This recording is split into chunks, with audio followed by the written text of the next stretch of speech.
आज हम पढ़ने जा रहे हैं ऑक्सीडेशन और रिडक्शन। ऑक्सीडेशन में ऑक्सीजन जुड़ता है, हाइड्रोजन निकलता है और इलेक्ट्रॉन त्यागते हैं। इन तीनों में से कोई एक भी अगर क्रिया हो रही हो तो उसको ऑक्सीडेशन कहते हैं।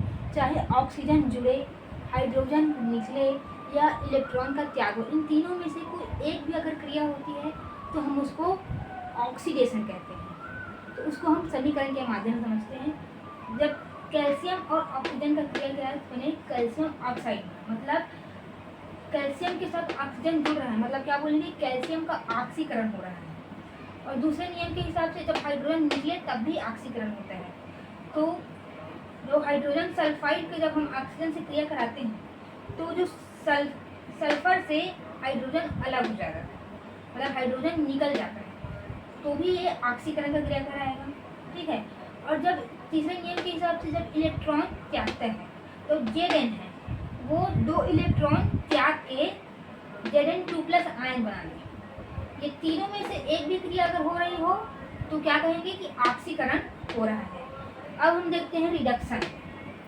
जब हाइड्रोजन जुड़ रहा हो या ऑक्सीजन निकल रहा हो या इलेक्ट्रॉन ग्रहण कर रहे हो, ये तीनों में से कोई एक भी क्रिया अगर हो रही है तो हम क्या कहेंगे कि रिडक्शन हो रहा है।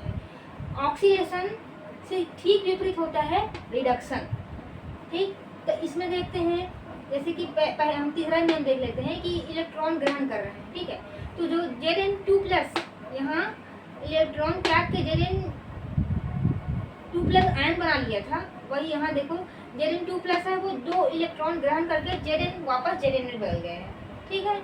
अब हाइड्रोजन का जुड़ना, तो Cl2 और H2 मिलके क्या बना लिए हैं 2HCl। तो क्लोरीन में हाइड्रोजन जुड़ रहा है तो क्या बोलेंगे, क्लोरीन का रिडक्शन हो रहा है। क्लोरीन का क्या हो रहा है, रिडक्शन हो रहा है। अब ऑक्सीजन का निकलना, तो कॉपर ऑक्साइड और कॉपर ऑक्साइड की क्रिया हम कार्बन से करा रहे हैं, तो उसमें कॉपर में से ऑक्सीजन निकल के कहाँ आ गया, कार्बन डाइऑक्साइड के पास, और क्या बना लिया, मोनो कार्बन डाइऑक्साइड। तो ऑक्सीजन का निकलना भी क्या कहलाता है, रिडक्शन कहलाता है। तो ये तीनों में से कोई एक भी क्रिया हो रही है तो क्या कहेंगे, हम उसको रिडक्शन कहेंगे। ठीक, अब हम देखेंगे रेडॉक्स अभिक्रिया।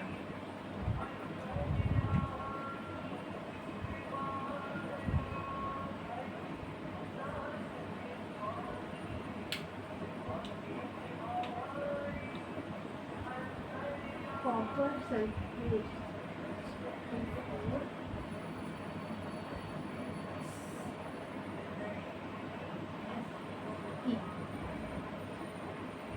तो कॉपर से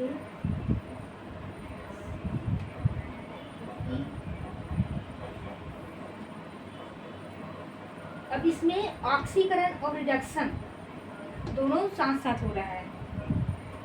कॉपर सल्फेट प्लस आयरन की हम क्रिया कराएंगे तो जो सल्फेट है वो आयरन के साथ जुड़ जाएगा और कॉपर यहाँ बच जाएगा। ठीक है, इधर आ गया।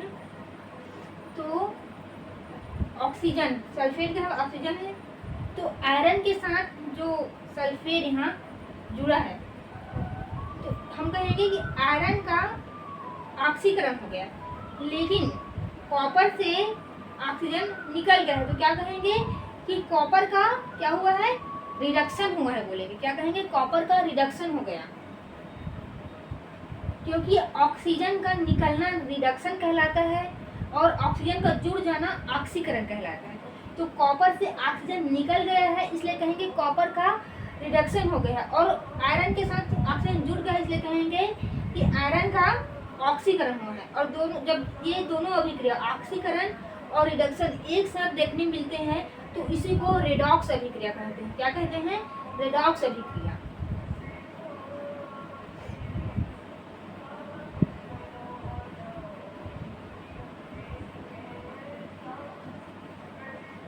रेडॉक्स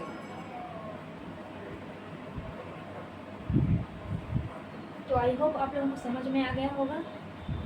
अगर कुछ डाउट हो तो कमेंट में बताइएगा।